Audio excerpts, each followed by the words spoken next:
दिल्ली विधानसभा चुनाव को लेकर सभी पार्टियों ने कमर कस ली है। इसी क्रम में एनडीए घटक दल राष्ट्रीय लोक जनशक्ति पार्टी ने भी दिल्ली के चुनावी मैदान में अपने उम्मीदवार उतारने का मन बना लिया है।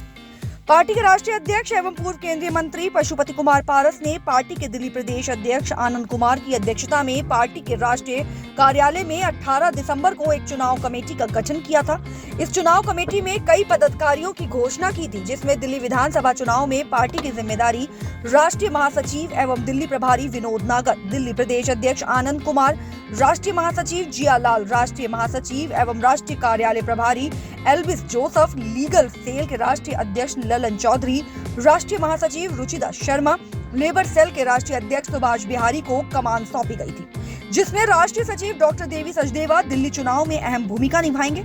इसी को लेकर पार्टी के राष्ट्रीय कार्यालय डॉक्टर राजेंद्र प्रसाद रोड पर दिल्ली प्रदेश अध्यक्ष आनंद कुमार के तत्वाधान में एक प्रेस वार्ता का आयोजन किया गया। इस प्रेस वार्ता चुनाव कमेटी के सभी पदाधिकारी उपस्थित हुए और चुनाव को लेकर कई निर्णय लिए गए। और क्या कुछ कहा सभी ने, आइए सुनाते हैं इस खास रिपोर्ट में।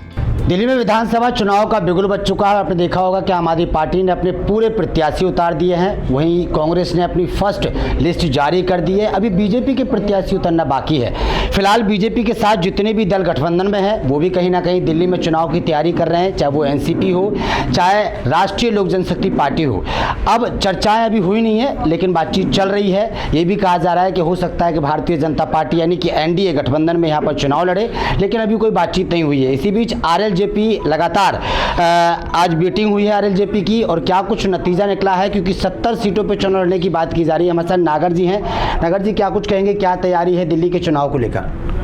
दिल्ली के चुनाव को लेकर के हमारे संगठन की पूरी तैयारी है। संगठन मजबूत है, दिल्ली के अंदर 70 सीटों पे तैयारी कर रहा है। और आज से हम लोग भी राष्ट्रीय अध्यक्ष जी के आदेशानुसार श्री पशुपति कुमार पारस जी पूर्व मंत्री और राष्ट्रीय लोक जनशक्ति पार्टी के राष्ट्रीय अध्यक्ष के आदेशानुसार हम लोगों ने भी दिल्ली प्रदेश के लिए चुनाव की कमेटी बनाई है, जिनके 5 नामों की घोषणाएं अभी हमने की हैं। हम लोग अब चुनाव की तरफ चल दिए हैं, बिगुल बज गया है। हालांकि अभी आचार संहिता नहीं लगी है, डेट फाइनल नहीं हुई है, लेकिन हम लोग भी अपने अपने कैंडिडेट फाइनल करने की ओर जा रहे हैं। एनडीए के सर घटक दल हैं आप, क्या लगता है गठबंधन में चुनाव की तैयारी करेंगे या अपने बलबूते पर? सेंटर में हम लोग घटक दल हैं, और फिर से अगर कोई ऐसी बात आएगी तो हमारे राष्ट्रीय अध्यक्ष जी हैं, वो इस पे निर्णय लेंगे।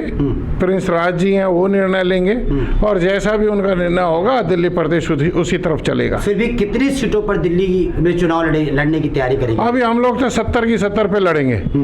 हमारे पास कैंडिडेट भी हैं, संगठन भी हैं, हम लोग 70 की तरफ जा रहे हैं। सर, दलितों की पार्टी कही जाती है, बिहार में सबसे बड़ी पार्टी मानी जाती है। दिल्ली में भी लगातार ये पार्टी काम करती है, ये ग्राउंड पर, चाहे दलित सेना के नाम पर हो, माध्यम से हो, चाहे आरएलजेपी के माध्यम से हो। क्या कुछ कहेंगे, अगर पार्टी चुनाव लड़ती है तो कितना समर्थन दिल्ली वासियों का मिलेगा और किन मुद्दों को लेकर क्षेत्र में जाएगी? पहले भी दिल्ली वासियों का समर्थन मिला है। हम लोग चुनाव लड़े हैं, 5-5 निगम पार्षद जीते हैं, 2 विधायक जीते हैं। हमारा दिल्ली के अंदर वोट है, जो वोट हमारा इंतजार कर रहा है। हमारे साथी हैं, हमारे जितना कार्यकर्ता है, सब रोड पे उतर करके काम कर रहा है। तो ऐसा नहीं है कि हमारा समर्थन नहीं है, बहुत समर्थन है। आप देखिए 70 के 70 पे हम लोग लड़के दिखाएंगे। दिल्ली की जनता का कितना समर्थन मिलेगा वैसे आप लोगों को? क्योंकि आम आदमी पार्टी 2100 रुपये देने की बात कर रही है महिलाओं को लेकर, तमाम जो लॉलीपॉप है वो छोड़ने का काम कर रही है, और वो पहले भी इसी सब चीज़ों को लेकर दिल्ली मॉडल की बात करती आई है। देखिए, ये तो चुनावी घोषणाएं और योजनाएं चलती रहती हैं। चुनाव में आई, चुनाव में ही चली और चुनाव में ही खत्म हो जाती हैं। अब से पहले भी दिल्ली में सरकार थी जो कह रहे हैं 2100 रुपये हम देंगे। उन्होंने कितने दिन दिया? वृद्धा पेंशन कहाँ चली गई? विधवा पेंशन कहाँ चली गई? लोग तो ढूंढते फिर रहे थे, अभी तक तो धक्के खा रहे थे। अब चुनाव आया है तो घोषणा की है, कितना अभी रोड पे आता है, कितना धरती पे उतरती है, तो देखा जाएगा। लेकिन घोषणाएं चलती रहेंगी, दिल्ली की जनता ये तय करेगी कि किसको जिताना है। किसको जिताना है, बिल्कुल, ये तो जनता ही तय करेगी। क्या अब लॉलीपॉप में आने वाली नहीं है जनता। अब जनता समझ गई, 10 साल में समझ गई, और जिसने भी चोरी किया वही जेल गया है। तो जनता जान रही है ना, तो इसलिए आपकी बार जवाब देगी जनता। क्या कुछ कहेंगे अध्यक्ष जी? फिर से आप मीटिंग हुई है, आज चुनाव की तैयारी चल रही है, किस तरीके से तैयारी कर रहे हैं आप लोग? हमारा राष्ट्रीय लोक जनशक्ति पार्टी का दिल्ली के अंदर हमारा कार्यकर्ता और पार्टी का हमारा वोटर इंतज़ार में है कि हम लोग उनके द्वार पहुँचे और वो लोग हम लोगों को बिल्कुल सहयोग के लिए तैयार हैं। और हम सभी दिल्ली के अंदर, जैसा कि नागर जी ने बोला, कि हम सभी 70 सीटों पर चुनाव लड़ाएंगे और हम बहुत मजबूती से चुनाव लड़ाएंगे। और हमारा जो मुद्दे हैं, जैसे आपने बोला, दिल्ली के अंदर बहुत सारे मुद्दे हैं। आपने देखा होगा केजरीवाल अगर इतने बड़े साफ सुथरे होते तो बेचारे जेल क्यों जाते। और आपने एक सबसे ज़्यादा जो इतिहास के अंदर देखा होगा कि जो यहाँ तक इन्होंने जो शराब के ठेके, आपने मेट्रो स्टेशन में भी ठेके बना दिए थे, जो कि दिल्ली के जनता के जो बच्चे हैं उन्हों को बड़ा उसका लॉस हो। जैसे जाते हुए बच्चा कोई कॉलेज से गया, उसने वहाँ से कुछ शराब ले ली, शराब पी लिया, जो कि केजरीवाल जी को इतना घिनौनी हरकत नहीं करनी चाहिए। और दिल्ली की जनता से ऐसे ही जो है घिनौनी हरकत नहीं करनी चाहिए, जिससे कि दिल्ली की जनता को नुकसान हो। क्या दिल्ली की जनता इस बार जवाब देगी अरविंद केजरीवाल जी को? आपके सामने देखो, अब दिल्ली जो इतना बढ़िया जवाब देगी, केजरीवाल जी सोच भी नहीं सकते कि आने वाले चुनाव के अंदर केजरीवाल जी अभी जो उड़ान भर रहे हैं और ऐसी उड़ान भरेंगे वो बिल्कुल ले तो धरातल पर आ जाएंगे। उनको पता चल जाएगा हमने क्या किया। 10 साल में उन्होंने कुछ नहीं किया, लोगों को सिर्फ पागल बनाया, बेवकूफ़ बनाया।